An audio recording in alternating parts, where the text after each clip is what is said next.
Everyone, welcome to Padmini Deepak logs.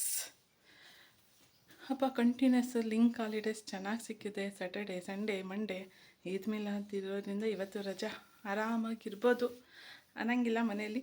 ಯಾಕೆಂದರೆ Saturday ಒಂದು function ಇತ್ತು, ಸಂಡೇ ಒಂದು ಫಂಕ್ಷನ್ ಇತ್ತು, ಈಗ ಮಂಡೇ ಇನ್ನೊಂದು ಫಂಕ್ಷನು. ನಮ್ಮ ಅತ್ತೆ ತಂಗಿ ಮನೆಯಲ್ಲಿ ಅವ್ರ ಮನೆ ದೇವರ ಪೂಜೆ ಇಟ್ಕೊಂಡಿದ್ದಾರೆ. ಸೊ ಅಲ್ಲಿಗೆ ಹೋಗಬೇಕು.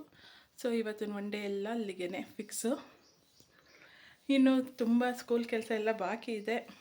ಸ್ಕೂಲಲ್ಲೇ ಹೋಗಿ ಮಾಡ್ಕೋಬೇಕು. ಮನೆಗೆ ತಂದಿದ್ದೆ, ಮನೆಗೆ ತರ್ತೀನಿ ಯಾವಾಗಲೂ ಮಾಡ್ಕೋಬೇಕು ಅಂತ, ಆದರೆ ಆಗೋದೇ ಇಲ್ಲ.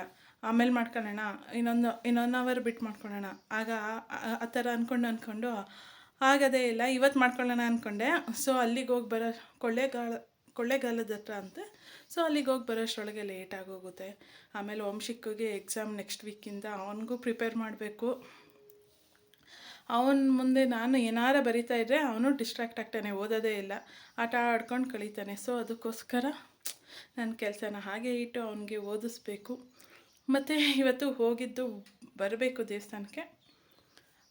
ಎಲ್ಲ ನಾರ್ಮಲಾಗಿ ನಡೀತಾ ಇದೆ, ಕೆಲಸಗಳು ಮುಗ್ದಿದೆ. ಈಗ ಹೋಗಿ ಫ್ರೆಶಪ್ ಆಗಿಬಿಟ್ಟು ಬಂದು ಪೂಜೆ ಮಾಡಿ ನಾಷ್ಟ ಮಾಡೋದೆ. ಸೊ ಸ್ನಾನ ಮಾಡ್ಕೊಬಂದು ಪೂಜೆ ಎಲ್ಲ ಮುಗಿಸಿ ಉಪ್ಪಿಟ್ಟು ಮಾಡೋಣ ಅಂತ ರೆಡಿ ಮಾಡ್ತಾಯಿದ್ದೆ. ಫುಲ್ಲು ಎಲ್ಲರೂ ರೆಡಿ ಆಗ್ತಾಯಿದ್ರು. ಅಷ್ಟರೊಳಗೆ ಪೂಜೆ ಮುಗಿಸ್ದೆ. ಆದ ತಕ್ಷಣವೇ ಉಪ್ಪಿಟ್ಟಿಗೂ ಒಗ್ಗರಣೆ ಹಾಕಿ ನಾಷ್ಟನೂ ಮಾಡಿಕೊಂಡು, ಆಮೇಲೆ ಕಾಫಿ ಟೀ ಎಲ್ಲ ಕುಡ್ಕೊಂಡು ಇರೋ ಪಾತ್ರೆ ಎಲ್ಲ ತೊಳೆದು ಎತ್ತಿಟ್ಬಿಟ್ಟು ನಾನು ರೆಡಿಯಾಗೋಕ್ಕೆ ಹೋದ್ವಿ. ಸೊ ಟಿಫನ್ ಮಾಡಿ ಎಲ್ಲ ತಿಂದ್ವಿ. ಉಪ್ಪಿಟ್ಟು ಮಾಡಿದ್ದೆ. ಸೊ ವೀಡಿಯೋ ತೆಗಿಯೋಕ್ಕಾಗಲಿಲ್ಲ, ಮತ್ತೆ ಬಿಟ್ಟೆ ಬ್ಯುಸಿಲಿ ಬೇಗ ಹೋಗಬೇಕು ಅಂತ. ಸೊ ವಾಟರ್ ಬಾಟ್ಲು ಎಲ್ಲ ರೆಡಿ ಮಾಡಿಕೊಂಡು ನಾವು ಈಗ ದೀಪಕ್ಕೋಸ್ಕರ ವೆಯ್ಟ್ ಮಾಡ್ತಾಯಿದ್ದೀವಿ. ಅವರು ಕಾಲೇಜ್ಗೆ ಹೋಗಿದ್ದಾರೆ, ಕ್ಲಾಸಸ್ ಮುಗಿಸ್ಕೊಂಡು ಬರ್ತೀನಿ ಅಂದರು. ಸೊ ಅವ್ರಿಗೋಸ್ಕರ ವೆಯ್ಟ್ ಮಾಡ್ತಾಯಿದ್ದೀವಿ. ಅವ್ರು ಬಂದ ತಕ್ಷಣ ಹೀಗೆ ಹೊರಡೋದೆ. ಸೊ ಗಾಯ್ಸ್, ಈಗ ನಾವು ಮೂಗೂರು ದೇವಸ್ಥಾನಕ್ಕೆ ಬಂದಿದ್ದೀವಿ. ನಮ್ಮ ಅತ್ತೆ ಅಜ್ಜಿ ಮನೆ ದೇವರಂತೆ. ಫಸ್ಟೇ ಬಂದಿದ್ದೆ, ಒಂದು ಸತಿ ಬಂದಿದ್ವಿ, ಈಗಲೂ ಬಂದಿದ್ದೀವಿ. ತುಂಬ ರಶ್ಶು, ತುಂಬ ಬಿಸಿಲು ಅಲ್ಲಪ್ಪ. ನೋಡಿ ನಾನು ಸೊಂಟದ ಮೇಲೆ ಕೂತವನೆ, ನಾನು ನಡಿಯೋಕ್ಕಾಗಲ್ಲ ಬಿಸಿಲು ಅಂತ. ಮೂಗೂರು ದೇವಸ್ಥಾನ, ತ್ರಿಪುರ ಸುಂದರಿ ದೇವಿ.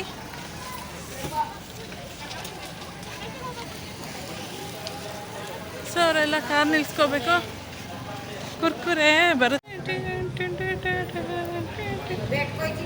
ಓ ಪರವಾಗಿಲ್ಲ, ಇಷ್ಟೊತ್ತರ ದೇವಸ್ಥಾನ ತೆಗ್ದಿದೆ. ರೆಡಿ ವಂಶಿಕ್, ಬೇಗ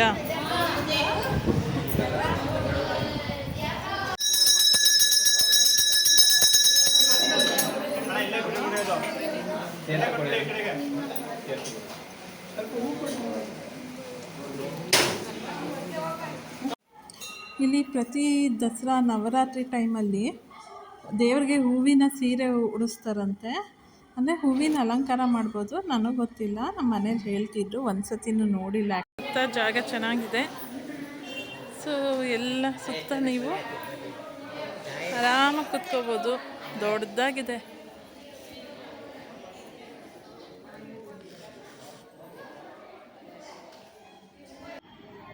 ಇಲ್ಲಿ ಉಪ್ಪಿನ ಪುರಿ ಚೆನ್ನಾಗಿರುತ್ತೆ ಅಂತ ಅತ್ತೆ ತೊಗೊತಾಯಿದ್ರು. ಅವ್ರು ಚಿಕ್ಕ ವಯಸ್ಸಲ್ಲಿ ಬಂದಾಗೆಲ್ಲ ತೊಗೊತಾಯಿದ್ರಂತೆ. ಸೊ ಚೆನ್ನಾಗಿತ್ತು ಉಪ್ಪಿನ ಪುರಿ. ಡಿಫ್ರೆಂಟ್ ಕಾಳುಗಳದ್ದು ಸಾಲ್ಟ್ ಹಾಕಿ ಹುರಿದಿರೋದೆಲ್ಲ ಚೆನ್ನಾಗಿತ್ತು. ಅಲ್ಲಿ ತಗೊಂಡು ಅಲ್ಲಿಂದ ನಾವು ನೆಕ್ಸ್ಟು ನಮ್ಮ ಅತ್ತೆ ತಂಗಿ ಹೇಳಿದ್ರಲ್ಲ ಹಬ್ಬಕ್ಕೆ, ಅಲ್ಲಿಗೆ ಹೊರಟ್ವಿ. ಸೊ ಕೊಳ್ಳೇಗಾಲದಿಂದ ದಾಟಿ ಮುಂದೆ ಈ ಕಡೆ ಅಲ್ಲಿ ಅಂತ ಇದೆ, ಅಲ್ಲಿಗೆ ಹೊರಟ್ವಿ.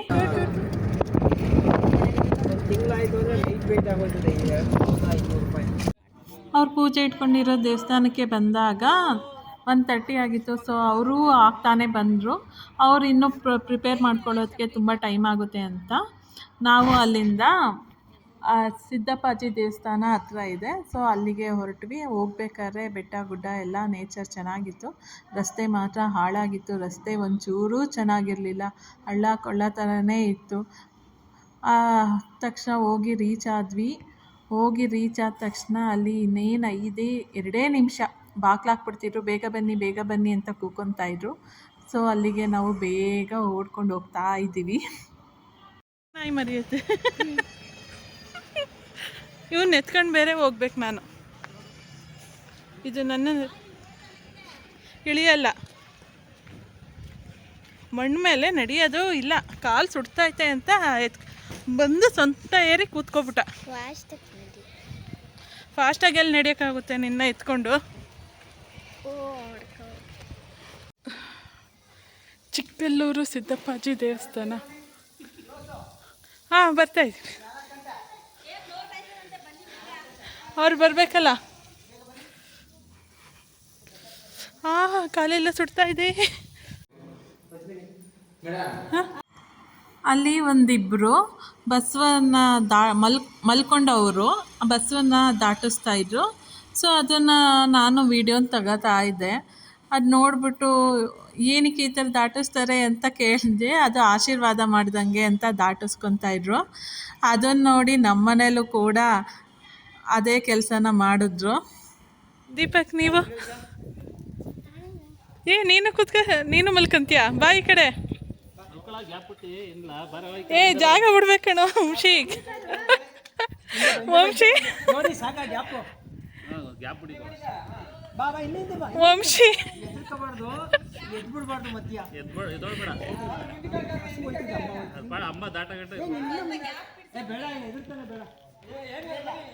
ಏನಿಲ್ಲ. ಚಿನ್ನಿ ಮಾವ, ನೀವಂಚೂರು ಹಿಂದೆ ಹೋಗಿ.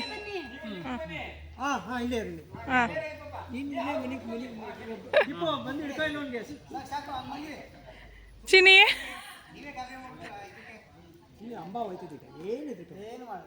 ಆಶೀರ್ವಾದ ಮಾಡುತ್ತೆ.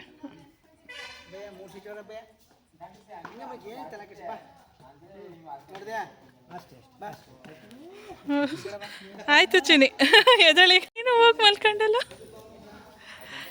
ವಂಶಿ. ನೀನೇನಕ್ಕೆ ಮಲ್ಕೊಬಿಟ್ಟೆ? ನಮಸ್ಕಾರ ಮಾಡ್ಬೇಕು ತಿರ್ಗಾ ಅಲ್ಲಿ ಮಾಮಿಗೆ. ನಮಸ್ಕಾರ ಮಾಡ್ಕೊ.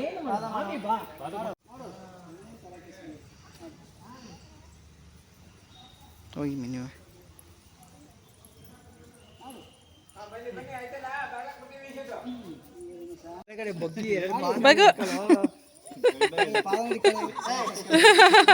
ಅಲ್ಲಿಂದ ಹೊರಟು ನಾವು ಸೀದಾ ನಮ್ಮ ಚಿಕ್ಕತ್ತೆ ಮಾಡಿಸ್ತಿರೋ ಪೂಜೆ ಅವರು ಮನೆ ದೇವ್ರ ಹತ್ರ ಬಂದ್ವಿ. ಸೊ ಬಂದು ಇನ್ನೂ ಪೂಜೆಗೆ ರೆಡಿ ಮಾಡ್ತಿದ್ರು. ಆ ಕಡೆ ಸೈಡು ಅಡುಗೆಗೆ ಪ್ರಿಪೇರ್ ಮಾಡ್ಕೊತಾ ಇದ್ರು. ಸೊ ಅವರೆಲ್ಲ ಮಾಡ್ಕೊಳ್ಬೇಕಾದ್ರೆ ಮಿಕ್ದವರೆಲ್ಲ ನಾವು ಆರಾಮಾಗಿ ಕೂತ್ಕೊಂಡು ಹರಟೆ ಹೊಡಿತಾ ಇದ್ವಿ. ಎಲ್ಲ ಪೂರ್ತಿ ತೊಳೆದು ಎಲ್ಲ ಮಾಡ್ತಿದ್ರು. ಸೊ ಅದಕ್ಕೆ ಸ್ವಲ್ಪ ಪೂಜೆನೂ ಕೂಡ ಲೇಟ್ ಆಯಿತು. ಎಲ್ಲ ಆದಮೇಲೆ ಪೂಜೆಗೆ ಚೆನ್ನಾಗಿ ರೆಡಿ ಮಾಡ್ತಾಯಿದ್ರು. 5 ಗಂಟೆಗೆ ಪ್ರಿಪೇರ್ ಮಾಡೋರು. ಆಯಿತಾ?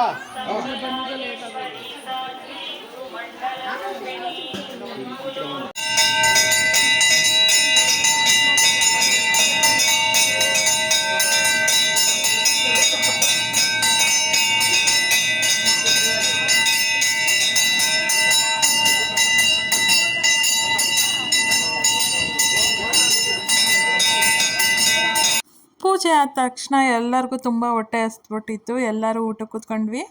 ಊಟಕ್ಕೆ ಸ್ವಲ್ಪ ಜನ ಬಡಿಸಿದ್ರು. ಅಲ್ಲಿ ಊಟ ಮುಗಿಸ್ಕೊಂಡು ನಾವು ಅರಿಶಿನ ಕುಂಕುಮ ತೊಗೊಂಡು ಅಲ್ಲಿಂದ ಹೊರಟಿದ್ದೆ ನಾವು 6 ಆಗೋಯಿತು. ಸೊ ಟೈಮು ಆಗೋಯಿತು ಅಂತ ಬೇಗ ಬಂದ್ವಿ. ಮೈಸೂರು ರೀಚ್ ಆಗೋಷ್ಟೊಳಗೆ 8:15 ಆಗೋಯಿತು. 8:15ಗೆ ಮನೆಗೆ ಹೋಗಿ ಏನು ಅಡುಗೆ ಮಾಡೋದು ಅಂತ ಗೊತ್ತಾಗಿದೆ. ದೀಪಕ್ ಅಲ್ಲೇ JCS ಹಾಸ್ಪಿಟಲ್ ಹತ್ರ ಇಡ್ಲಿ ತುಂಬ ಚೆನ್ನಾಗಿ ಮಾಡ್ತಾರೆ, 2 ಇಡ್ಲಿ ತಿನ್ಕೊಂಡು ಹೋಗೋಣ ಅಂತ ಎಲ್ಲರೂ 2 ಇಡ್ಲಿ ತಿನ್ಕೊಂಡು ಮನೆಗೆ ಹೋಗಿ ಮಲ್ಕೊಳ್ಳೋದಷ್ಟೇ ಅಂದ್ಕೊಂಡು ಅಲ್ಲೇ ಊಟನೂ ಮುಗಿಸ್ಕೊಂಡ್ವಿ. ಹಲೋ ಗಾಯ್ಸ್, ನಾವು ಬಂದಿದ್ದೆ 8:30 ಆಯಿತು ಮನೆಗೆ. ಸೊ ಅಲ್ಲಿ ನಾವು ಇಕ್ನಲ್ಲಿ 6 ಆಯಿತು ಬಿಟ್ಟಿದ್ದು. ಮನೆಗೆ ಬಂದಿದ್ದು 8:30 ಅಂದರೆ 8 ಮೈಸೂರಿಗೆ ಬಂದ್ವಿ. ಅಲ್ಲೇ ಇಡ್ಲಿ ತಿನ್ಕೊಬಿಡೋಣ ಹೋಟ್ಲಲ್ಲೇ ಅಂದ್ಬಿಟ್ಟು ಅಲ್ಲೇ ಇಡ್ಲಿ ತಿನ್ಕೊಂಡು ಮನೆಗೆ ಬಂದ್ವಿ. ಏನು ಕೆಲಸನೂ ಮಾಡೋಕ್ಕಾಗ್ತಾಯಿಲ್ಲ. ನಾಳೆ ನಾಷ್ಟಕ್ಕೆ ನಾಳೆನೇ ಪ್ರಿಪೇರ್ ಮಾಡ್ಕೋಬೇಕು. ಆಗ್ತಾಯಿಲ್ಲ. ಮಲ್ಕೊಳ್ಳೋಣ ಕೂತ್ಕೊಂಡು ಹೋಗಿದ್ದೆ, ಟಯರ್ಡ್ನೆಸ್ ಆಗ್ತಾ ಇದೆ. ಸೊ ಇಲ್ಲಿಗೆ ನನ್ನ ಲಾಗ್ನ ಎಂಡ್ ಮಾಡ್ತಾ ಇದ್ದೀನಿ. ಯಾರೆಲ್ಲ ಇನ್ನೂ ಸಬ್ಸ್ಕ್ರೈಬ್ ಆಗಿಲ್ಲ ಪ್ಲೀಸ್ ಸಬ್ಸ್ಕ್ರೈಬ್ ಆಗಿ, ಲೈಕ್ ಮಾಡಿ, ಶೇರ್ ಮಾಡಿ. Thank you so much. Good night.